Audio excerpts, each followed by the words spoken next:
In the year 1763, the American Revolution had not yet begun. No colonies were openly rebelling. No declaration had been written. No one was calling for independence.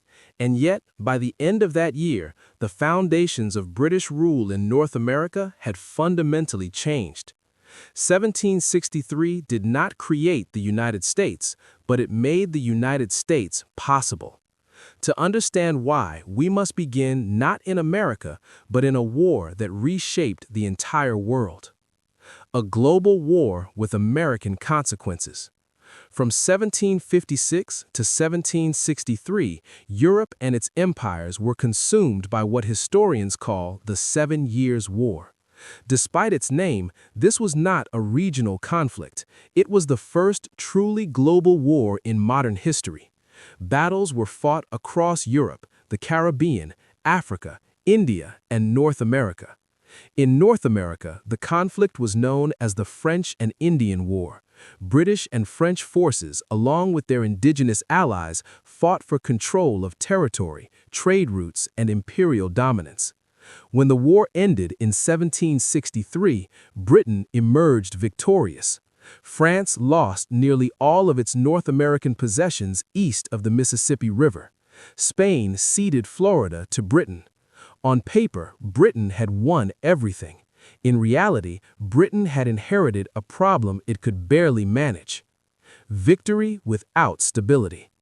The war left Britain with the largest empire the world had ever seen. It also left Britain with staggering debt. The British government had borrowed heavily to fund military campaigns, supply armies, and maintain naval dominance. By 1763, Britain's national debt had nearly doubled. British leaders now faced a critical question. How do you govern, defend, and pay for an empire this large? Their answer would change America forever. America before 1763, a loose empire.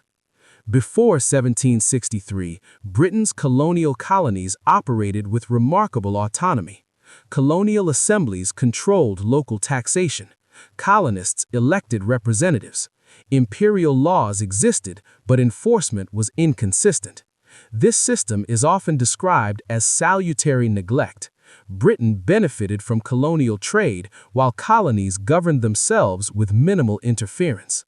Most colonists did not see themselves as oppressed. They saw themselves as loyal British subjects. But loyalty rested on expectations, and those expectations were about to be challenged. The cost of protection. From London's perspective, the war had been fought largely to protect the colonies from French expansion. British officials believed that American colonists should now help pay for their own defense. This belief was not radical by 18th century standards. It was logical, and it was common in empires. But logic does not always translate to legitimacy. Colonists did not see the war as Britain did. Many had fought it themselves.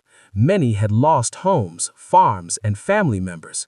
They did not believe Parliament had the right to tax them without their consent. This difference in perspective was not yet rebellion, but it was the beginning of distrust. The Proclamation of 1763. Later that year, Britain issued one of the most consequential imperial policies in American history, the Proclamation of 1763. The proclamation forbade colonial settlement west of the Appalachian Mountains. The land was reserved for indigenous nations.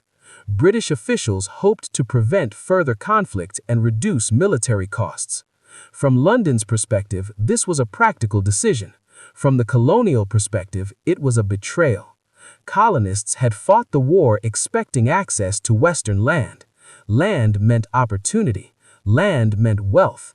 Land meant future generations could thrive. Suddenly, that future was blocked by imperial decree. Order over expansion. The proclamation line was not enforced perfectly, but symbolically it mattered.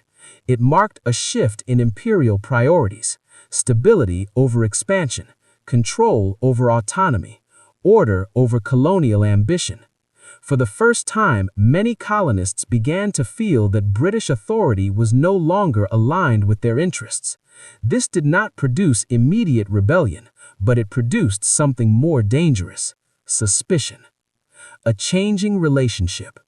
By the end of 1763, the relationship between Britain and its colonies had changed in subtle but irreversible ways. Britain now saw America as a financial responsibility. The colonies now saw Britain as a political constraint. Neither side fully understood the consequences, but both were moving toward conflict without knowing it. Why 1763 matters. 1763 was not the beginning of American independence. It was the end of unquestioned loyalty. It marked the moment when authority and liberty began to drift apart, when imperial order clashed with colonial expectation, when the idea of obedience first came into conflict with the idea of consent. The revolution did not start in 1763, but it could not have happened without it.